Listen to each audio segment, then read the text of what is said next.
নমস্কার বন্ধুরা। তো এখন দেখুন আমি এয়ারপোর্টে এসেছি। এখন পুজোয় শারদ উৎসবের জন্য এয়ারপোর্ট এরকম রঙের আলোয় সেজে উঠেছে, বিভিন্ন রকম রং হচ্ছে। এখান থেকে আমি এয়ারপোর্ট থেকে যাব একটু ঠাকুর দেখতে। তো আজকে ওয়েদারটা খুব একটা ভালো নেই, এরকম বৃষ্টি হচ্ছে। তো আমরা লেক টাউনের দিকে, যেহেতু দমদম থেকে কাছে, তো লেক টাউনের দিকটায় যাব শ্রীভূমি স্পোর্টিংটা দেখতে। দেখুন কি সুন্দর রঙগুলো চেঞ্জ হচ্ছে ওপরে, কি অপূর্ব লাগছে। তো এটা হচ্ছে কলকাতা বিমানবন্দরের দৃশ্য। এখান থেকে আমি যাব শ্রীভূমির ঠাকুর দেখতে।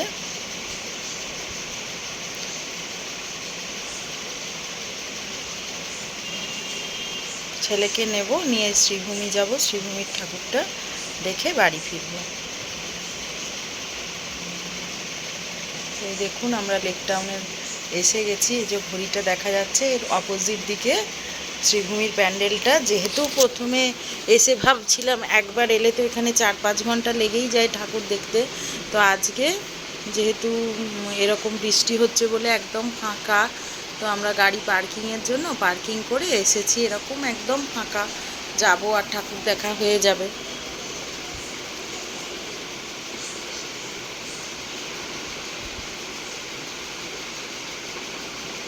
দ্বিতীয়ার দিন গেছি তো দ্বিতীয়াতে এতটা প্রচুর মানুষজন এসেছেন, কিন্তু সবাই তো ছাতা নিয়ে আসেননি, সাইডে দাঁড়িয়ে রয়েছেন। তো আমি যেহেতু খবরে দেখেছিলাম যে বৃষ্টি হচ্ছে, তো দুটো ছাতা নিয়ে গিয়েছিলাম, তাই আমরা ঢুকতে পারছি। আর একদম ফাঁকা, যাব দর্শন করব, বেরিয়ে যাব। এতই ভাবতেই পারিনি যে শ্রীভূমির ঠাকুর দেখতে যাব আর এত সহজে দেখা হয়ে যাবে। এই দেখুন লাইটিংগুলো আস্তে আস্তে দেখাচ্ছি ঠাকুরটা।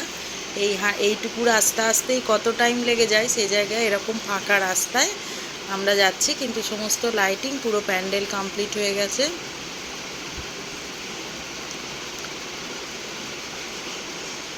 একদম ফাঁকা।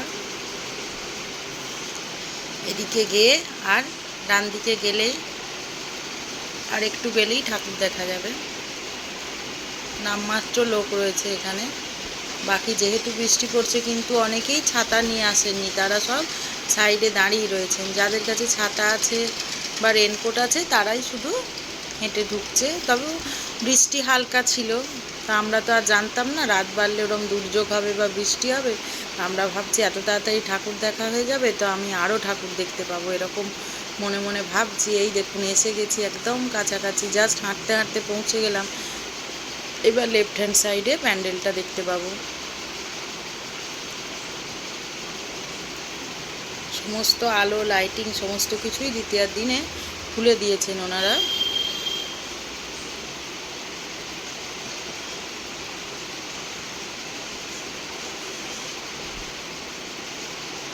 এই দেখুন সাদা প্যান্ডেল। একটু পরে ভেতরে ঢুকে মায়ের মূর্তিও দেখতে পাবো। ভীষণ সুন্দর সাদার উপর প্যান্ডেল হয়েছে।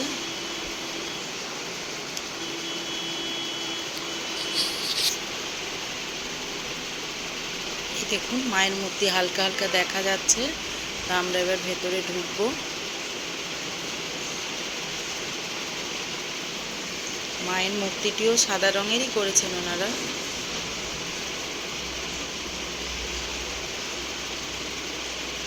ওপরে কারুকার্য, ঝাড়বাতি সমস্ত কিছু সাদা রঙের ব্যবহারে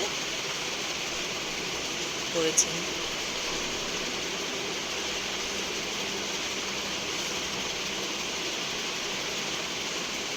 একদম ফাঁকায় ফাঁকায় দেখা হয়ে গেল। তো আমরা আবার ঘড়ির কাছে এসে গেছি, কিন্তু এখন বৃষ্টিটা একদমই কমে গেছে। তো ভাবছি আর একবার ঢুকবো ভেতরে। যেহেতু আমার হাজব্যান্ড গাড়ি পার্কিং করতে গিয়েছিল, ওর দেখা হয়নি, গাড়িটা ঠিক জায়গায় পার্কিং করতে গিয়ে ও দেখতে পায়নি। তো ভাবছি আর একবার, এখন বৃষ্টিটা কিন্তু সম্পূর্ণ কমে গেছে। তো আমরা ভাবতেই পারিনি যে অত দুর্যোগ রাত্রিবেলায় আসবে। তো আমরা আবার ভেতরে গেছি, এই সময় কিন্তু ভিড় হয়ে গেছে। যেহেতু বৃষ্টি কমে গেছে, তো লোকজন সমস্ত দেখুন একদম বৃষ্টি ক্লিয়ার হয়ে গেছে, প্রচুর লোকজন এসে গেছে আবার। যারা সবাই এসেছিলেন, ছাতা নেই সাইডে দাঁড়িয়ে ছিলেন, তো তারা আবার সবাই এসে গেছেন। তো এখন একটুখানি ভিড়টাকে কন্ট্রোল করার জন্য ওনাদের যে ভলেন্টিয়ার ছিল ওনারা গেট বন্ধ করে দিয়েছেন। আস্তে আস্তে লোকজনকে ছাড়া হচ্ছে, বেশি লোক তো ভেতরে ঢুকতে দেওয়া যাবে না।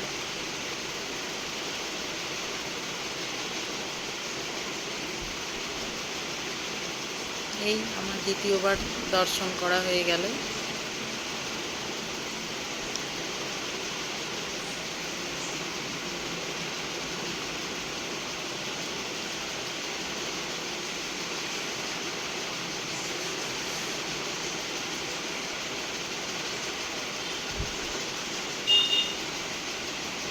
দর্শন করে বেরিয়ে কিছু ছবি তুলেছিলাম, সেগুলো আপনাদের সাথে শেয়ার করলাম।